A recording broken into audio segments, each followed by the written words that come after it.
Coming up on Torrance Today, volunteers are needed this weekend to help keep a local gym free of trash and debris. We'll tell you how you can sign up. Plus, the governor urges residents to conserve water use by 15%. We've got some simple tips that's sure to add up.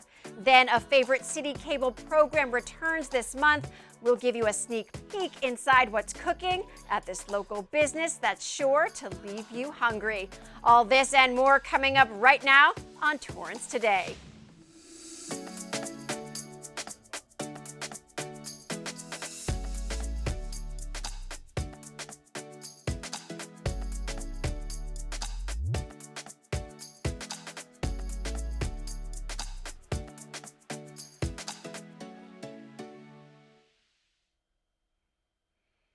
Welcome to Torrance Today. I'm Leslie Robbins. It's 4 p.m. on Thursday, April 7th.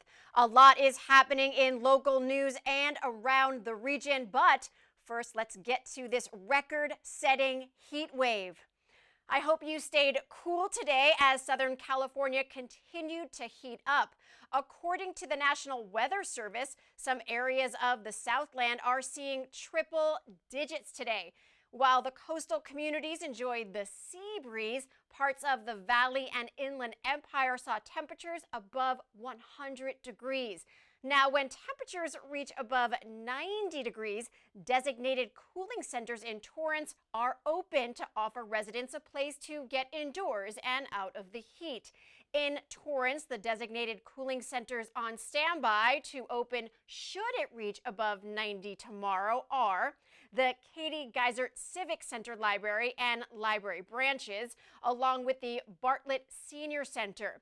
The California Office of Emergency Services says during a heat wave to avoid strenuous activity outside, stay cool indoors, stay hydrated, wear lightweight clothing, and never leave children and pets in the car.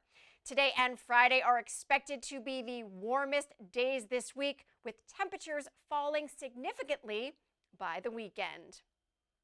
Major League Baseball's opening day is here. Yes, baseball fans, the day has finally arrived.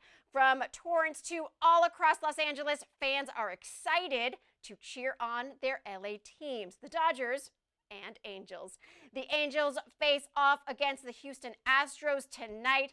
Shohei Ohtani is scheduled to make his first career opening day start for the Angels.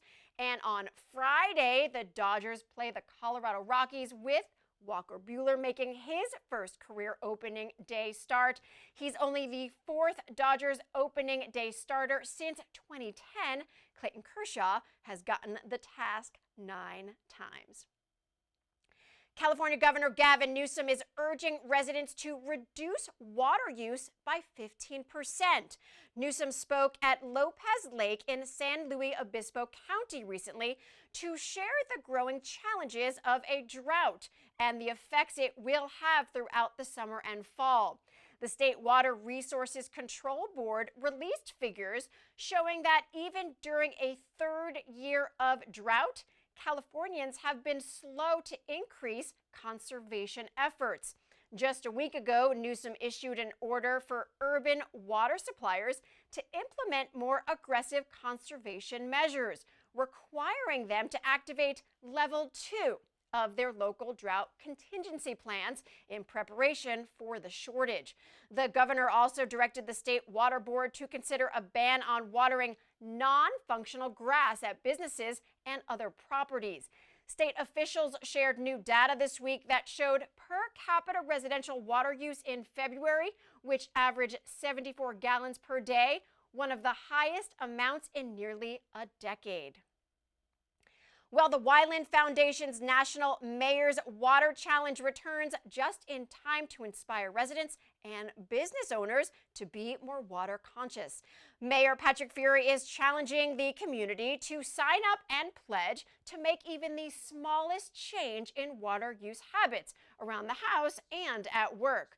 The pledge is easy and can be done in just seconds. The City of Torrance was one of 5 winning finalists in 2015 when the city last participated. And the mayor hopes we can do it again. Pledges are not limited to Torrance residents, so be sure to share with your family, friends, neighbors, and coworkers. Go to mywaterpledge.com and type in Torrance. Now, after pledging at mywaterpledge.com, be sure to hop over to the city's Public Works Department page on the city's website. There, under Water Conservation and Sustainability, you'll find great tips on ways you can conserve and preserve our water supply, including reminders to turn off water when brushing your teeth or shaving. That alone can save 8 gallons of water per person per day. 5-minute showers or less are also encouraged. Check for silent leaks in toilets or in your plumbing. Install low-flow shower heads and faucet aerators. Only wash full loads of laundry and dishwashers. Consider purchasing a high-efficiency washing machine. Water early in the morning or evening to avoid water loss from evaporation, and avoid watering when it is windy out. Plant California-friendly drought-resistant plants and trees and place a layer of mulch around plants and trees. For more tips, go to bewaterwise.com or saveourwater.com. A proposed bill designed to combat retail robberies was put on pause this week. Torrance Assemblyman Almir Tsuchi introduced Assembly Bill 2390 with the intent of cracking down on petty theft, holding criminals accountable for their actions. He spoke at a press conference earlier this week with members of the California Retailers Association and the California Hotel and Lodging Association to discuss AB 2390. Now, part of the bill includes diversion programs to focus on root causes of crimes while holding serial offenders responsible by aggregating the total value of thefts. He says this needs to be addressed as California retailers saw a startling increase in retail theft during the pandemic, with many not held accountable. The bill would allow law enforcement to add up all the items stolen by an individual from various crimes to add up to $950, which could then be considered a felony charge. A spokesperson from his office said they hope to reintroduce the bill later this month. Members of a local park are inviting the community to come out this Saturday and help clean up. The Seaside Heroes Park in Torrance will host a beautification event from 8 a.m. until 11 a.m. This park was unveiled in 2011 as a tribute to 3 local Torrance soldiers who lost their lives in the war in Afghanistan and Iraq. It's also in memory of all of our local veterans. The park includes a drought-tolerant landscape and uses recycled water irrigation. It's also a dog-friendly park with a baggie station on site. This is a recurring event held on the second Saturday of the month. Even during the pandemic, volunteers were out there with masks on to continue to keep this local gem beautiful. Seaside Park is located on Anza Avenue near Lomita Boulevard. Volunteers are asked to meet at 22812 Catherine Avenue. Bring tools and gloves if you have them. And for more information, go to Seaside Heroes Park Instagram and Facebook page. Well, one Torrance resident beat out scores of others in a local photo contest. Yes, more than 150 people entered the Why I Love the South Bay photo contest put on by the South Bay City's Council of Governments. The quest? To capture the beauty of the area, anywhere from San Pedro to El Segundo, in one image. Now, the contest launched on January 1st, and late last month, Torrance resident Raymond Fuji's photo of the Redondo Beach Pier, entitled Beautiful Sunset and Birds, was chosen as the winner for its scenic beauty, originality, technical excellence, and artistic merit. He accepted the award at the Council's 22nd General Assembly event. The South Bay City's Council of Government collaborated with Daily Breeze photo editor Dean Musgrove to select a top 10 group of finalists. Then, the winner was picked through an audience vote during the agency's 22nd Annual General Assembly and Fuji came out on top. Now, Fuji is a South Bay native and real estate lawyer who recently took up photography just as a hobby. According to the council, he attended photography boot camp classes at Paul's Photo Creative Academy in Torrance to hone his skills. The story goes that Fuji and his family, who waited in the car for him, hunkered down for almost 45 minutes to get his perfect shot. All Fuji needed, he said, was a bird in the sky to capture the mood. So enter the bird, and the rest is history. The Torrance, California Welcome Center at Del Amo Fashion Center is celebrating its first anniversary this month. On April 1st, 2021, the California Welcome Center was thrilled to open its newest location in Torrance, despite that it was in the middle of a pandemic. Now, a year later, the CWC has helped hundreds of visitors and locals map out their next great trip. And to celebrate the first anniversary, the Welcome Center invites the community to swing by and enter into their celebration drawing for a chance to win a Torrance beach towel at the end of the month. The Welcome Center is located on the main level of Del Amo Fashion Center between Express and Uniqlo. They're open Monday through Saturday, 11 a.m. through 7 p.m. and Sunday from noon to 6 p.m. Well, if you're looking for something fun to do this weekend, what about a night at the theater? The Torrance Theater Company invites the community to catch the last week of their latest production, Wait Until Dark. Originally written by Frederick Knott in 1966, the adaptation by Jeffrey Hatcher in 2013 brings the popular thriller to local fans.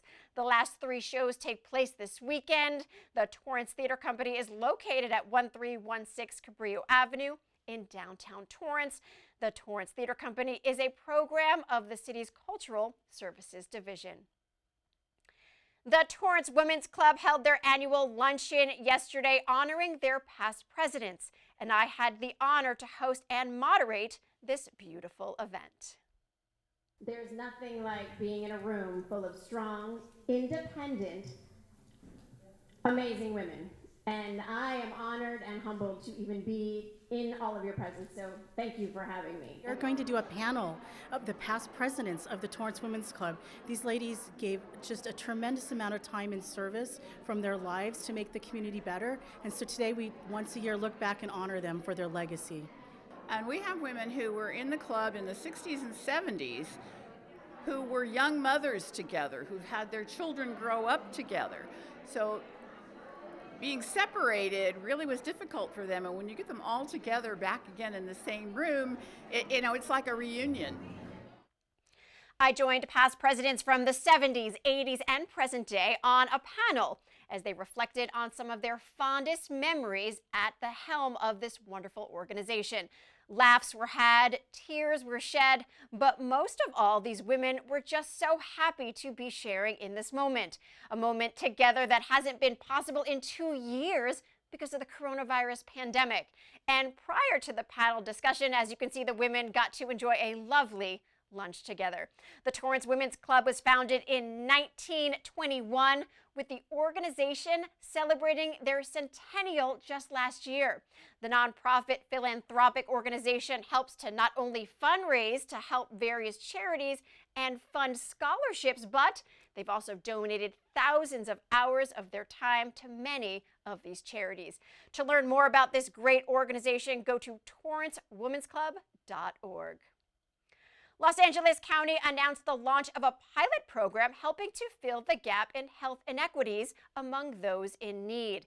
The new one-year program will provide free feminine hygiene products, diapers, and other personal care items at select county venues such as parks, libraries, and museums. LA County Supervisor Hilda Solis, who co-authored the motion, asked the county's chief executive office, which is partnering with the Department of Parks and Recreation, Public Social Services, and Libraries, Cultural Venues, and Museums, to report back in 60 days on the outcome of the pilot program. Board members said, like bathroom essentials in public restrooms, feminine hygiene products and diapers should also be available so that women's basic health needs and the needs of their infants can be met in county public restrooms.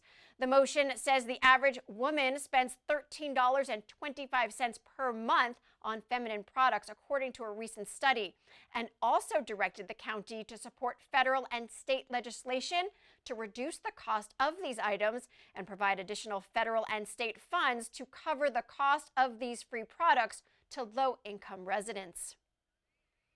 As we head into the weekend, be sure to catch the latest episodes of Weekends in Torrance. On Friday, we take you inside the Torrance Chamber's annual Police Department Awards and Appreciation Luncheon.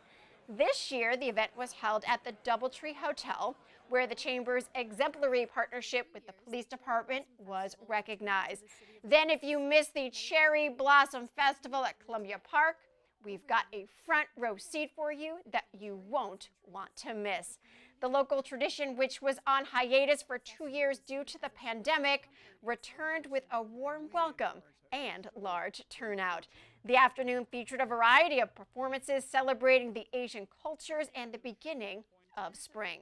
And on Sunday, learn more about car seat safety as Christine Lee walks us through the steps of properly installing a child car seat. All this and much more beginning at 2 p.m. Friday, Saturday, and Sunday, right here on Torrance City Cable. Well, still ahead, a popular show on City Cable makes a comeback with a new host and new content. On the next episode of Common Sense, we'll introduce you to a local family who's expanding their business model without losing any of their local flavor. We'll be back in just 60 seconds. My uncle, Freddie Lee Tyson, was a part of the syphilis study. He was such a wonderful man, a very loving, very caring, very jovial person. He helped build the air base at Moulton Field. When you think about the Tuskegee Airmen and all of the greatness that they did, and then in this same space, such an atrocious study was being heaped upon our men, that really shook my spirit. They were not being treated. That is very different from what's happening with COVID-19. The vaccine is being made available to anyone who wants it, even those who find themselves at the space of hesitancy. We have to have patience and give them the requisite information that they need, that they can make an informed decision. But let's do it out of love.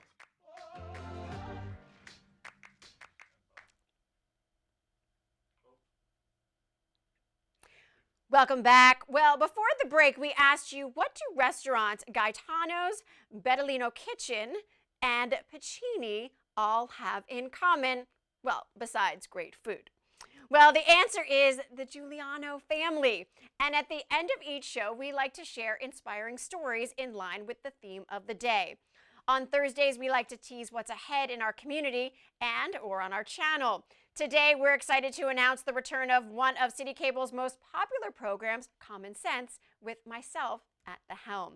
As we ease out of this pandemic and bring back our robust line of programming to the channel, we're thrilled to be back telling stories about local businesses and their impact to the local community.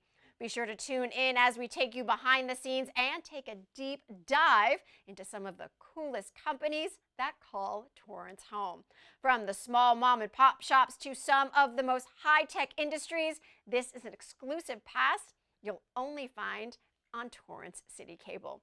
Now on the next episode of Common Sense, we visit one of the newest eateries to open in Torrance, one founded by, you guessed it, the Giulianos. Take a look. Wait a second. You must know how to do the flip. I can do the flip. Yes. I need to see the flip. Maybe show me how to do the flip. Okay. Yeah, we could do it together. Yeah. So with our knuckles. Okay. We're gonna go ahead and grab the pizza dough with our knuckles very gently. Okay. Gonna get it like that, and then we're going to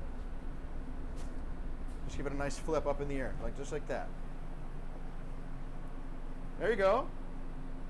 Flip it up. Kind of turn your knuckles at the same time so it gets up in the air. I don't want to have it on the floor. You might get a little flour in your hair, but we'll be. There you go. Perfect. That's perfect.